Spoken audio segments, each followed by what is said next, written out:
नमस्कार। आज हमें हिंदी वर्णमाला में एक बहुत ही महत्वपूर्ण बात जानने जा रहे हैं कि अनुस्वार और चंद्र बिंदु में क्या अंतर होता है। क्या ये दोनों एक ही होते हैं? अनुनासिक किसे कहते हैं? इनका प्रयोग करते समय हमें किन बातों का ध्यान रखना चाहिए, वो सभी बातें हम आज इस वीडियो में सीखेंगे। तो लीजिए, अब हमें दोनों में अनुस्वार व चंद्र बिंदु में दोनों में अंतर करेंगे, समानता भी देखेंगे। तो अनुस्वार, आप जानते हैं कि अनुस्वार ये है, ये चिन्ह ऊपर जो हम एक बिंदी लगाते हैं उसे अनुस्वार कहते हैं। और चंद्र बिंदु, ये देखिए आप, चंद्र बिंदु, वैसे तो इसका सही नाम है वो अर्ध चंद्र बिंदु होना चाहिए। चंद्र बिंदु को ही अनुनासिक कहते हैं। इसको ही हम क्या कहते हैं? अनुनासिक, क्योंकि नासिका के पीछे के हिस्से से इसका उच्चारण होता है, इसलिए इसको अनुनासिक कहते हैं। एक बार हम इनके नामकरण की बात कर लें कि अनुस्वार, इसको हम अनुस्वार क्यों कहते हैं? अनुमानी बाद में, यानी इसका उच्चारण स्वर के बाद में होता है, इसलिए इसे अनुस्वार कहते हैं। अनुनासिक क्यों कहते हैं चंद्र बिंदु को? इसलिए कि जब हम इसका उच्चारण करते हैं तो नासिका का पीछे का हिस्सा है वो इसके उच्चारण में काम में आता है। जैसे हमें उच्चारण करेंगे गांव, तो देखो हमारे मुख में जहां नासिका का पीछे का हिस्सा है वो काम में आ रहा है, इसलिए चंद्र बिंदु को ही अनुनासिक कहते हैं। सबसे पहले हमें दोनों में समानता करते हैं कि दोनों में समानता क्या है।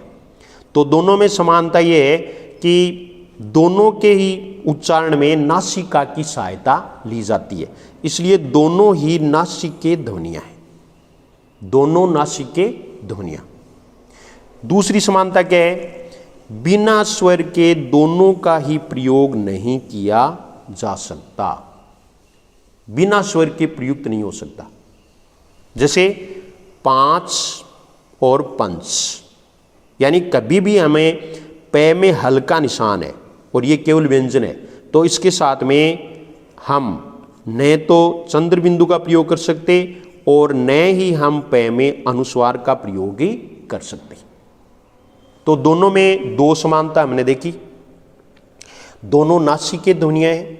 दूसरी बात कौन सी है? कि दोनों का ही उच्चारण बिना स्वर के नहीं किया जा सकता, अर्थात दोनों का ही प्रयोग बिना स्वर के नहीं हो सकता। बिना स्वर के इनका प्रयोग नहीं होता है, इन्हें अयोगवा है। वैसे तो क्या है कि तत्सम शब्दों में अगर देखें तो अनुस्वार व विसर्ग दो अयोगवा होते हैं, लेकिन हिंदी के शब्दों में चंद्र बिंदु भी अयोगवा है। अयोगवा क्यों कहते हैं? कि ए आदि स्वरों के योग से ही इनका अस्तित्व है। अगर ए आदि स्वर प्रयुक्त नहीं होते हैं तो इनका प्रयोग नहीं किया जा सकता। इसको हम ऐसे भी ले सकते हैं कि अयोगवा है, यानी अयोग, यानी इनका दोनों का ही या तीनों का मान लो आप, अनुस्वार, चंद्र बिंदु और विसर्ग, इन तीनों का ही स्वरों से योग है। दूसरा क्या है कि ये तीनों ही न तो पूर्णतः स्वर हैं न पूर्णतः व्यंजन है, फिर भी ध्वनि के वाहक हैं, इसलिए इनको अयोगवाह कहा जाता है। हिंदी में ये तीन हो गए और तत्सम शब्दों में यानी संस्कृत में ये दो ही हैं, अनुस्वार और विसर्ग। लेकिन हम अंतर कर रहे थे अनुस्वार व चंद्र बिंदु में। अनुस्वार व चंद्र बिंदु में दो समानताएं आपने देख ली कि दोनों ही नासिके ध्वनियां हैं। दूसरी, दोनों का ही प्रयोग बिना स्वर के नहीं किया जा सकता। ये दो समानताएं अनुस्वार व चंद्र बिंदु में पाई जाती है। इसके बाद देखिए दोनों में अंतर।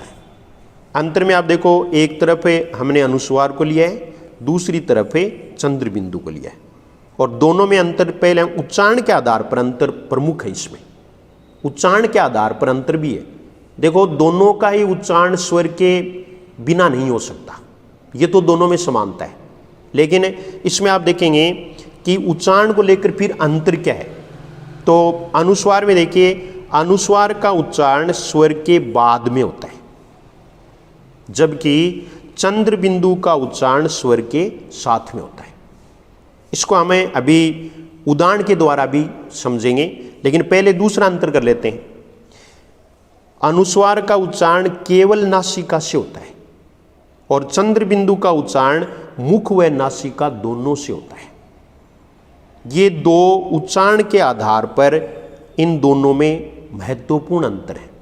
एक बार फिर से देखिए कि अनुस्वार का उच्चारण स्वर के बाद में होता है, जबकि चंद्र बिंदु का उच्चारण स्वर के साथ में होता है। दूसरा अंतर, अनुस्वार का उच्चारण केवल नासिका से होता है, जबकि चंद्र बिंदु का उच्चारण मुख व नासिका दोनों से होता है। अगर हमें इन दोनों में कंफ्यूज हो जाए तो इनको हम आसानी से पहचान सकते हैं। देखो, आप देखोगे अनुस्वार कैसे लिखते हैं, ऐसे, तो ये तो केवल नासिका, और ये देखो चंद्र बिंदु कैसे लिखेंगे, ये मुख और ये नासिका, तो ये दोनों से, यानी हम कभी नहीं भूल सकते अनुस्वार व चंद्र बिंदु में अंतर कभी नहीं भूल सकते कि ये तो केवल नासिका और ये मुख और नासिका दोनों से, यही प्रमुख अंतर है और हम इसको आसानी से याद रख सकते हैं। फिर एक अंतर इसमें और भी किया जाता है कि अनुस्वार स्वतंत्र ध्वनि है। स्वतंत्र ध्वनि का मतलब है, जैसे शब्द है चंद्र, तो इसमें न ये स्वतंत्र ध्वनि है, यानी न का वाहक है अनुस्वार, तो स्वतंत्र ध्वनि है। जबकि चंद्र बिंदु स्वतंत्र ध्वनि नहीं है, क्योंकि इसका प्रयोग तो स्वर के साथ ही होता है, इसलिए ये स्वतंत्र ध्वनि नहीं है।